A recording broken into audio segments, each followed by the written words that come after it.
क्या फर्क पड़ने वाले, बहुत सुनते हैं, लगभग 3 साल से आपको फॉलो कर रहे हैं। अब कितना उल्लू आदमी है, हमारी कथा सुनता है और कथा ना होने का क्वेश्चन कर रहा है। कितना उल्लू, 3 साल से कथा सुन रहा है और कथा ना हो इसी पर क्वेश्चन कर रहा है। मेरे ठटरी के बरे, तुमने कहा कि कथा क्यों होनी चाहिए? कंप्यूटर, आपने लिखा आपकी पढ़ाई बहुत अच्छी है, आप आईटी सेल में काम करते हैं। कंप्यूटर के जमाने में जब कोई कंप्यूटर चलाता है, इंटरनेट से कनेक्ट करता है, तो कंप्यूटर में वायरस आ जाता है। जब वायरस आते हैं तो कंप्यूटर हैक होने लगता है। तब क्या किया जाता है? एक एंटीवायरस नाम का प्रोग्राम इंस्टॉल किया जाता है। उससे एकदम कंप्यूटर स्मूथ हो जाता है और ठीक से चलने लगता है। तो कंप्यूटर के वायरस को मिटाने के लिए जैसे एंटीवायरस प्रोग्राम को इंस्टॉल किया जाता है, वैसे माइंड और सिर भी हफारूपी प्रोग्राम इंस्टॉल कर लेना चाहिए। ये दिमाग को ठीक कर दे, ये तुम्हारी बुद्धि को ठीक करने के लिए बेहतरीन औषधि है, तुम्हारे मन मस्तिष्क को खोलने के लिए बेहतरीन औषधि है, तुम्हारा आईना दिखाने के लिए बेहतरीन औषधि है। कथा का मतलब ये नहीं कि राधे राधे राधे राधे राधे फिर आधे राधे। बुरा मत मानना, करेरार के पागलो, हमारी बातें तुम्हें साथ दिन हो। महत्वपूर्ण तो ये है कि तुम्हारे अंदर हमारी कथा बैठी। आप हमारी कथा में आए, ये कोई तुमने हम पर उपकार नहीं किया, भगवान पर भी तो तुमने कोई उपकार नहीं किया। तुम कथा में बैठ गए, ये कौन सी बड़ी बात? थिएटर में जाके भी तो बैठ जाते, मंत्रालय में भी तुम बैठ जाते, पड़ोसी के घर के बाहर भी बैठ जाते। तो तुम कथा में भी अगर पाप कट गए तो ये उल्लू बना,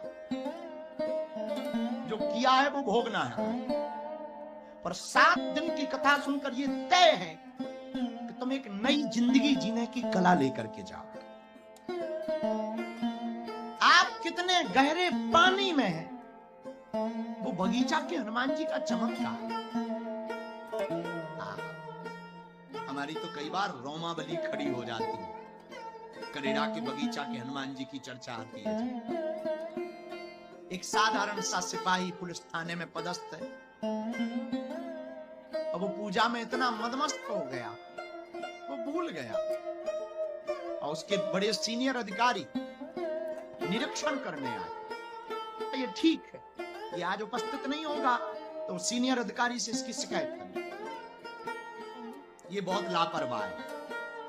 और वो तो प्रभु की पूजा में डूबा था। हनुमान जी, बगीचा वाले हनुमान जी की आरती कर रहा था, आरती गा रहा था। हनुमान जी ने सोचा इसका अहित ना हो जाए, बुरा ना हो जाए। ये हमारे प्रभु का स्वभाव है, कितना मीठा स्वभाव है, हमारे भक्त का बुरा ना हो जाए। तो वो आरती करता रहा और हनुमान जी उसका रूप बने। पागल हो क्या, हम तो आरती कर रहे थे। तो बोले फिर यहाँ तो सलूट भी किया हुआ है। तब वो समझ गया, हम जिसके पास थे, हम जिसका चिंतन कर रहे थे, वो हमारी चिंता कर रहा था। इसलिए मेरे आत्माओं, मेरे प्रिय जनों, मेरे प्रिय सदस्यों, हम तुमसे प्रार्थना करें, हम जिस परमात्मा का चिंतन करेंगे वो तू चिंता मत कर, मैं बैठ। भगवान ऐसा कहते हैं, गीता में भी भगवान ऐसा कहते हैं, तू चिंता कर्म कर, मैं बैठा, फल की चिंता मत कर। परमात्मा कहते मैं बैठा हूं। भगवान के पास जाकर तुम ये मत कहो समस्या विकट, समस्या के पास जाकर कह दो मेरा परमात्मा मेरे निकट। जिन बगीचा वाले हनुमान जी की चर्चा, जिन राधा कृष्ण के मंदिर की चर्चा हम कथाओं में सुनाया करते थे, हम तो महंत जीतू महाराज जी को धन्यवाद देंगे कि आपने ठीक कथा ले ली। आप भी ताली बजा के इन्हें धन्यवाद दें। इनके पुरुषार्थ, इनकी पूरी टीम, इनका भगवती के प्रति समर्पण ठीक की।